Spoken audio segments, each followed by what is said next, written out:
Nabi Nuh adalah seorang rasul pertama yang diceritakan dalam Al-Quran. Nabi Nuh diangkat menjadi nabi sekitar tahun 3650 sebelum Masehi. Diperkirakan ia tinggal di wilayah selatan Irak modern. Namanya disebutkan sebanyak 43 kali dalam Al-Quran. Nabi Nuh mendapat gelar dari Allah dengan sebutan Nabi Allah dan Abdus Syakur yang artinya, hamba Allah yang banyak bersyukur. Dalam agama Islam, Nabi Nuh adalah nabi ketiga sesudah Nabi Adam dan Nabi Idris. Ia merupakan keturunan ke-9 dari Nabi Adam. Ayahnya adalah Lamik, Lamaka bin Matusyalih, Matusalij bin Idris bin Yarid bin Mahlail bin Kainan bin Anushi bin Syits bin Adam. Antara Nabi Adam dan Nabi Nuh ada rentang 10 generasi dan selama periode kurang lebih 1642 tahun. Nabi Nuh hidup selama 950 tahun. Ia mempunyai istri bernama Wafilah, sedangkan beberapa sumber mengatakan istri Nabi Nuh adalah Namaha binti Tezila atau Amzurah binti Barakil, dan memiliki 4 orang putra, yaitu Kanan, Yafid, Syam dan Ham. Nabi Nuh adalah rasul pertama yang diutus ke atas bumi ini, sedangkan Adam, Syits dan Idris yang diutus sebelumnya hanyalah bertaraf nabi saja, bukan sebagai rasul karena mereka tidak memiliki umat atau kaum. Dakwah Nabi Nuh alaihi salam. Nabi Nuh diutus oleh Allah untuk mengajak kaumnya menyembah Allah. Dan, selama lebih dari 900 tahun berdakwah kepada 3 generasi dari kaumnya, Nabi Nuh hanya mendapatkan pengikut sebanyak 70 orang dan 8 anggota keluarganya. Dakwah Nabi Nuh kepada umatnya. Wahai kaumku, sembahlah Allah, sekali-kali tidak ada Tuhan yang berhak disembah bagimu selain Dia. Sesungguhnya kalau kamu tidak menyembah Allah, aku takut kamu akan ditimpa azab hari yang besar kiamat. Al-Quran Surat Al-A'raf, 59. Nabi Nuh berdakwah siang dan malam, namun kaumnya tak juga mau menerima kehadirannya sebagai pesuruh Allah. Hingga akhirnya, ia memohon kepada Allah agar kaumnya yang suka membangkang itu diberikan pelajaran agar mereka mau menyembah Allah. Doanya pun dikabulkan oleh Allah. Ia diperintahkan untuk membuat sebuah kapal sebagai persiapan bila siksa Allah telah datang berupa banjir. Di dalam kapal tersebut, nantinya diikut sertakan pula semua spesies binatang secara berpasang-pasangan. Membuat bahtera. Bersama para pengikutnya, Nabi Nuh mengumpulkan paku dan menebang kayu besar dari pohon yang ia tanam selama 40 tahun. Melalui wahyunya, Allah membimbing Nabi Nuh membuat bahtera yang kuat untuk menghadapi serangan topan dan banjir. Bahtera Nabi Nuh dianggap merupakan alat angkutan laut pertama di dunia. Pada saat itu kaum Nabi Nuh banyak yang mencemoohnya karena pembuatan perahu dilakukan di atas bukit. Umumnya pembuatan perahu dilakukan daerah yang dekat dengan air seperti pantai atau danau. Sesuai dengan wahyu Allah, Nabi Nuh mengajak kaumnya memasuki kapal yang telah selesai dibuat. Nabi Nuh juga membawa berbagai pasang binatang, hanya binatang yang biasa ada di wilayah sekitar dalam kapalnya itu. Tidak berapa lama sesudah Nabi Nuh dan pengikutnya yang beriman memasuki kapal maka langit yang tadinya cerah berubah menjadi hitam.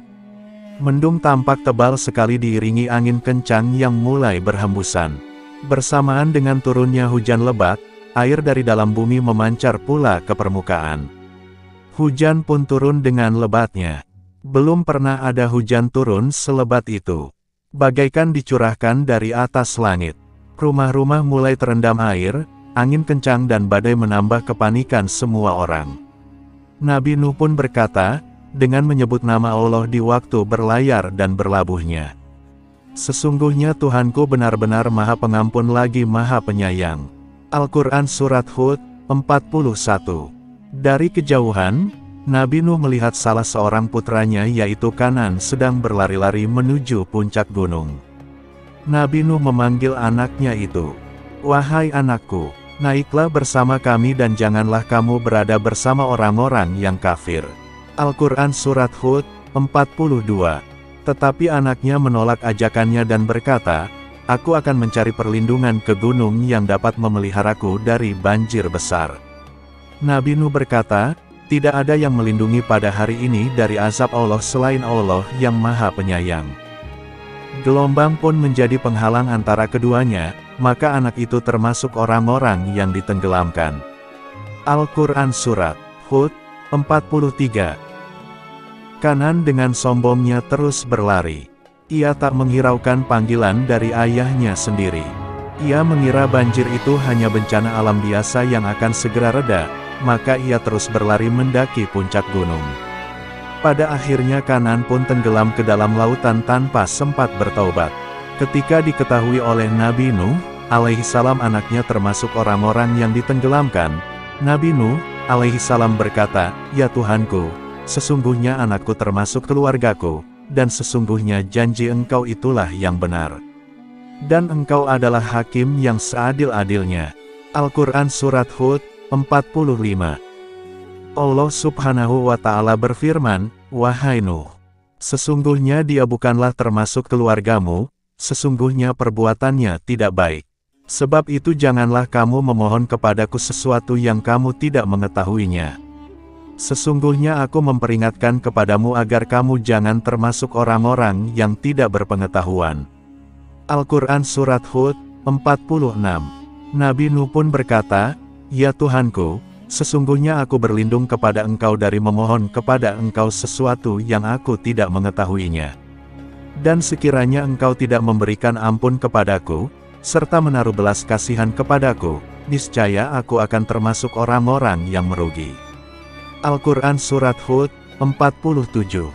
Setelah banjir reda, kapal Nabi Nuh kemudian terdampar, berlabuh, di sebuah bukit yang tinggi, Al-Judi. Peristiwa ini secara lengkap terdapat dalam Al-Quran Surah Nuh ayat 1-28 dan Hud ayat 25-33, 40-48, dan 89. Cerita serupa juga terdapat dalam berbagai surah lainnya dalam Al-Quran. Setelah Nabi Nuh dan para pengikutnya turun dan melepaskan hewan-hewan yang diangkutnya, maka mulailah beliau dan para pengikutnya menjalani hidup yang baru. Beliau berdakwah kepada kaum mukmin dan mengajarkan kepada mereka hukum-hukum agama. Beliau banyak melakukan zikrullah, salat dan berpuasa hingga beliau wafat dan menghadap Allah Azza wa Jalla. Kapal Nabi Nuh menurut Al-Quran tentang bahtera Nabi Nuh ini sesungguhnya Allah telah meninggalkannya sebagai salah satu dari tanda kebesarannya, dan agar orang-orang yang datang setelahnya dapat mengambil pelajaran dari kejadian yang dialami oleh Nabi Nuh dan orang-orang yang bersamanya, yang kemudian diselamatkan dengan bahtera itu sementara orang-orang yang kafir terhadapnya ditenggelamkan oleh Allah sebagaimana firman-Nya.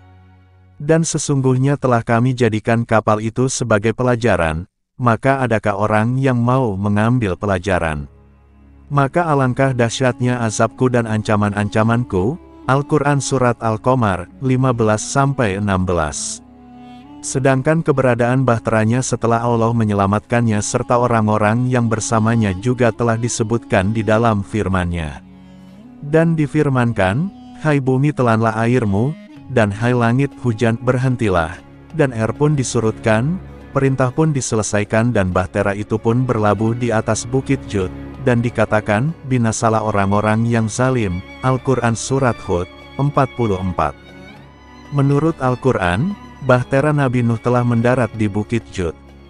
Dan banyak perbedaan pendapat mengenai bukit Jud tersebut, baik dari para ulama maupun temuan arkeolog. Ada pendapat yang menunjukkan suatu gunung di wilayah Kurdi atau tepatnya di bagian selatan Armenia. Ada pendapat lain dari Wiyad Archaeological Research. Bukit tersebut terletak di wilayah Turkistan iklim Butan, timur laut pulau yang oleh orang-orang Arab disebut sebagai Jazirah Ibnu Umar, Tafsir Al-Misbah. Perlu diketahui bahwa banjir besar yang terjadi pada masa Nabi Nuh tidaklah terjadi di seluruh muka bumi melainkan pada wilayah yang terdapat kaum Nabi Nuh saja, seperti yang tercantum dalam Al-Quran. Dan tidaklah Rabb-Mu membinasakan kota-kota sebelum Dia mengutus di ibu kota itu seorang rasul yang membacakan ayat-ayat Kami kepada mereka, dan tidak pernah pula Kami membinasakan kota-kota kecuali penduduknya dalam keadaan melakukan kesaliman. Surat Al-Qahas ayat 59. Demikianlah kisah Nabi Nuh. Semoga menjadi ilmu barokah dan bermanfaat. Amin.